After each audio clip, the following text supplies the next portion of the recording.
एक दौर था जब आईपीएल में ये कहावत कही जाती थी कि आईपीएल एक ऐसा टूर्नामेंट है जिसमें 7 टीमें आपस में खेल करके ये डिसाइड करती हैं कि चेन्नई सुपर किंग्स से फाइनल कौन खेलेगा। और आज हालात ये हो गई है कि 9 टीमें ये देखती हैं कि उनके चेन्नई से 2 मैच हैं या नहीं है, ताकि उनको 4 पॉइंट्स का फायदा मिल सके। 2024 में जैसे कि T20 क्रिकेट का टेम्पलेट चेंज हुआ, उसके बाद ही चेन्नई सुपर किंग्स का सबसे तगड़ा डाउनफॉल शुरू हुआ, जो आज तक जारी है। 2024 और 2025 के सीजन ने तो जैसे सबकी बोलती ही बंद कर दी। कहां लीजेंड धोनी और कहां अब ये लैंडी ऋतुराज गायकवाड़ का नया दौर।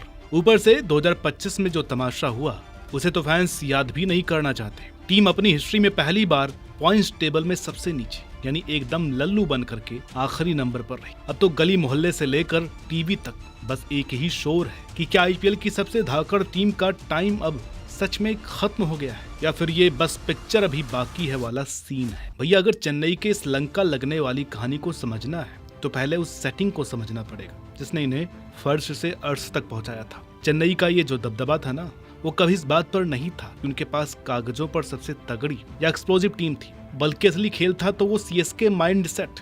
और इस पूरी कायनात के 3 ही खलीफा थे, एन श्रीनिवासन, थाला धोनी और हेड कोच स्टीफन फ्लेमिंग। इन तीनों ने मिलकर एक ऐसा माहौल सेट करके रख दिया जहां लॉयल्टी और ओल्ड स्कूल प्लानिंग ही सब कुछ था। जहां दूसरी टीमें एक मैच हारते ही पागलों की तरह टीम में अंधाधुंध चेंजेस शुरू कर देती थी, वहीं चेन्नई ने हमेशा अपने खिलाड़ियों पर भरोसा दिखाया। उन्होंने अपने कोर ग्रुप को 5-6 साल तक चिपकाए रखा, जो आईपीएल जैसी लीग में किसी जादू से कम नहीं था। उससे जो एक माहौल बना था वो चेन्नई के क्रिकेट में वापसी के वक्त इतना काम आया कि टीम सीधे ट्रॉफी जीत गई। माहौल का नाम था एक्सपीरियंस ओवर एवरीथिंग। लेकिन दोस्तों, यहाँ रुक कर एक बात बताइए, क्या आपको वाकई लगता है कि आईपीएल जैसी फास्ट लीग में एक्सपीरियंस हमेशा यंग टैलेंट पर भारी पड़ता है? क्यों?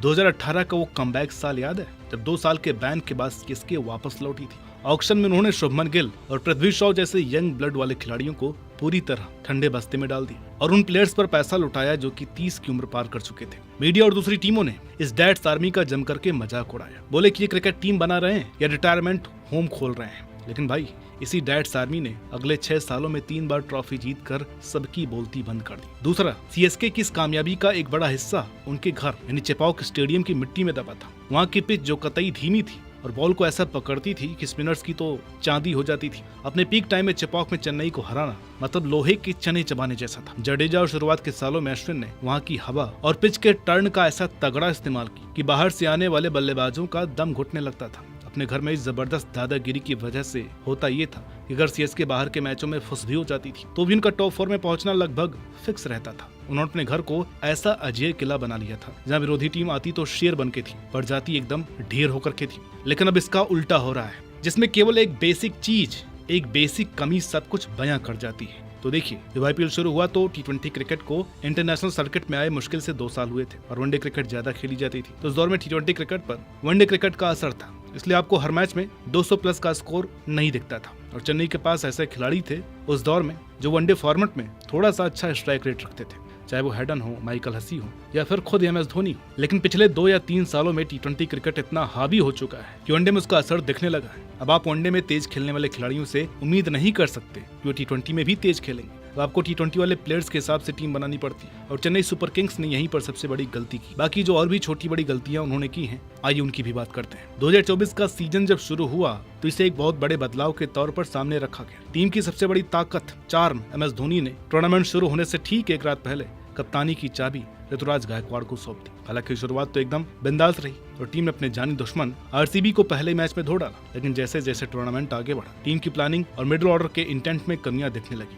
फिर आई वो रात जब चेन्नई का पूरा साम्राज्य हिल गया। 2024 में अनरियल डाउनफॉल सबसे बड़ी कहानी 18 मई को एम चिन्नास्वामी स्टेडियम में लिखी गई। ये मैच असल में करो या मरो जैसा नॉकआउट मुकाबला था, जहां आरसीबी को प्लेऑफ का टिकट कटाने के लिए सीएसके को हराना था। लेकिन धोनी के आउट होते ही टीम ताश के पत्तों की तरह बिखर गई और सीएसके 5वें नंबर पर रह गई, यानी प्लेऑफ का सपना बस एक कदम दूर रह गया। ईमानदारी से बताना, उस रात जब धोनी आउट हुए क्या आपने भी टीवी बंद कर दिया था? क्योंकि हम सबको पता था कि माही गया तो गेम गया। यहाँ से समझ में आया कि चेन्नई के पास वो टीम और वो माइंडसेट नहीं है जो 200 प्लस को जीत चेज कर सके। 2026 आ गया है और कप्तान साहब तो आज भी 2008 वाली आईपीएल खेल रहे हैं। पंजाब के खिलाफ अपने घर में वो 120 वाला स्ट्राइक रेट रखते हैं। सीएसके आखिरी 6 ओवर्स में 79 बनाती है। फिर भी एक्सपर्ट्स कहते हैं कि 20 रन शॉर्ट रह गए और वो 20 रन गायकवाड़ के बल्ले से निकलने चाहिए थे। आयुष मात्रे जैसा 19 साल का लौंडा तुमसे अच्छी टेक्निक के साथ खेल लेता है और तुम्हारा बल्ला ही नहीं चल रहा है। अच्छा जी, अब आओ अगले साल में यानी 2025, जो सीएसके के लिए पूरी तरीके से तबाही लेकर के आया। अपने सुनहरे इतिहास में पहली बार चेन्नई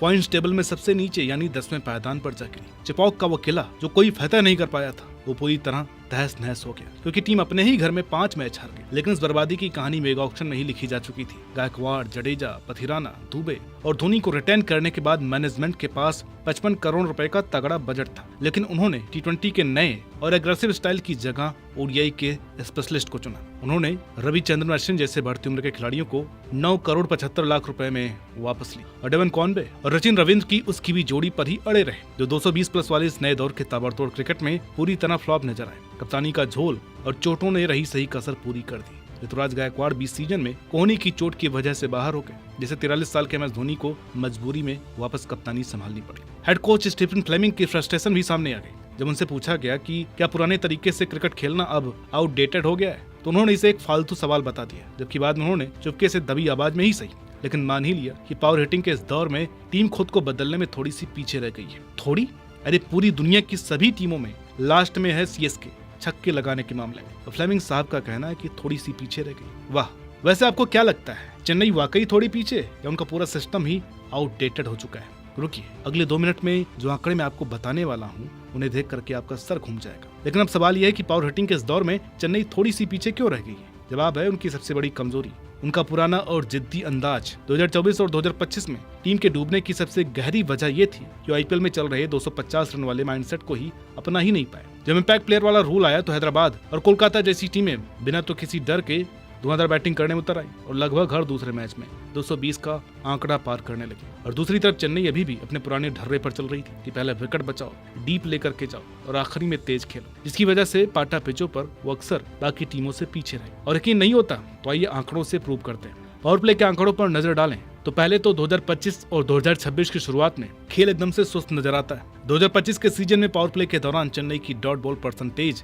42.66 रही, यानी जहां पूरी दुनिया पहले 6 ओवर में कूट कूट करके रन बना रही थी, वहां चेन्नई का एवरेज पावर प्ले स्कोर सिर्फ 52.21 था, जबकि बाकी टीमें आराम से 61.40 तक पहुंच रही थी। सबसे ज्यादा हालात तो मैच के शुरुआती 3 ओवर्स में खराब थी, जहां उनका डॉट बॉल परसेंटेज 49.60 था, मतलब हर दूसरी बॉल खाली जा रही थी, जबकि बाकी टीमें सिर्फ 35% डॉट बॉल्स खेल रही थी। विकेट गंवाने के मामले में भी चेन्नई पिछड़ गई, जहां वो पावर प्ले में औसतन 2.07 विकेट खो रहे थे। वहीं दूसरी टीमों का यह आंकड़ा महज 1.45 था। रनों की रफ्तार की बात करें तो पहले 3 ओवर में चेन्नई महज 7.76 के रन रेट से घिसट रही थी, जबकि बाकी टीमें 9.0 की स्पीड से भाग रही थी। हालत ये हो जाती कि जब तक वो मिडिल ओवर्स में रनों की रफ्तार बढ़ाने की कोशिश करते, तब तक उनके 4-5 विकेट गिर चुके होते। 2025 के सीजन में चेन्नई का पावर प्ले परफॉर्मेंस और बाकी लीग की औसत देख करके दिमाग चकरा जाता है। एक और चीज, एक नया रूल सीएसके की गले की फांस बन चुका है। रूल कोई और नहीं बल्कि इम्पैक्ट प्लेयर है। ये रूल 2023 में क्या आया, चेन्नई के लिए तो जैसे जी का जंजाल बन गया।